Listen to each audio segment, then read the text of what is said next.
Banyak orang yang bertanya kepada saya, "Bang, kenapa data saya itu masih baru? Saya belum pernah minjol, tapi kok ditolak terus, Bang? Itu gimana sih?" Oke, saya akan menjawab nih pertanyaan kalian. Kenapa data kalian yang masih fresh, belum pernah minjol, itu ditolak?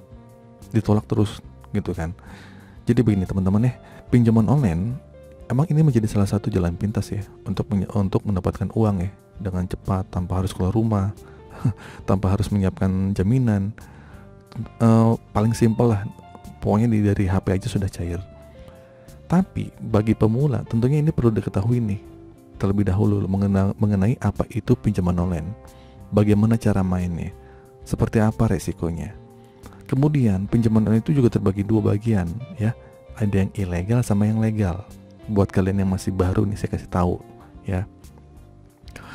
Kalau kalian sudah memahami perbedaan antara pinjol ilegal sama legal, silakan Anda tentukan pinjol mana yang Anda pilih ya. Namun kali ini nih saya ingin memberikan trik bagaimana solusi jika data Anda masih fresh alias masih belum pernah pinjaman kemanapun, alias masih bersih, namun pinjaman online kalian selalu ditolak, baik yang ilegal ataupun yang legal. Oke, langsung saja nih saya jelaskan. Yang pertama, pastikan syarat wajib utama pinjaman online itu lengkap. Oke, yang pertama tentunya pastikan syarat wajib utama pinjaman online itu lengkap seperti KTP sama rekening yang aktif. Itu aja. Apa slip gaji, BPJS, NPWP itu tidak wajib. Memang untuk beberapa aplikasi pinjol memang membutuhkan verifikasi data terlebih dahulu ya.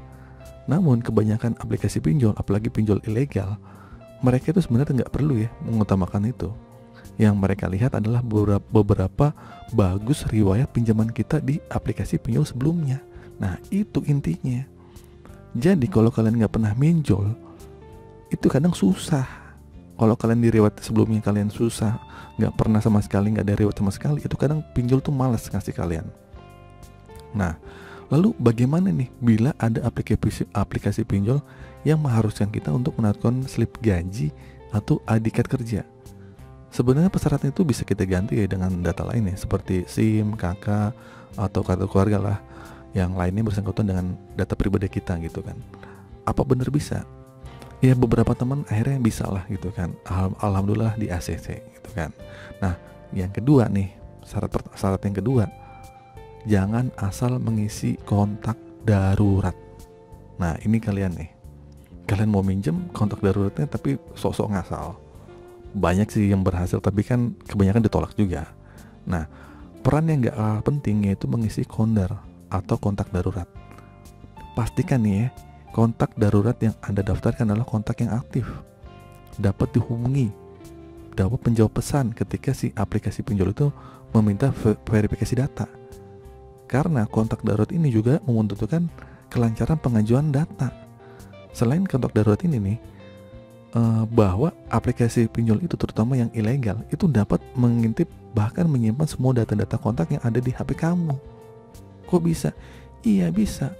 Mereka itu bisa melihat sampai menyimpan semua kontak yang ada ketika Anda berikan izin untuk membaca kontak ketika Anda baru buka aplikasi itu gitu kan. Nah, bila kita menolak untuk memberikan izin tersebut, tentunya aplikasi tidak akan berjalan. Benar nggak? Jadi mau nggak mau, daftar kontak kita akan terbaca juga oleh mereka. Mereka melakukan itu untuk planning B. Karena jika suatu saat sudah waktunya Anda membayar atau kalian gagal bayar, mereka itu bisa menghubungi semua kontak-kontak yang telah mereka simpan sebelumnya. Terus bagaimana Bang mensiasatinya? Triknya, jangan simpan nomor-nomor yang penting sebelum mengajukan pinjol. Simpan aja nomor-nomor yang sekiranya suatu saat jika nomor kontak darurat Anda teror adalah orang-orang yang tidak akan buat Anda malu. Misalnya jangan sampai nyimpen orang tua, jangan sampai nyimpen kontak-kontak seperti teman, kakak, keluarga, dan atasan lah, jangan sampai.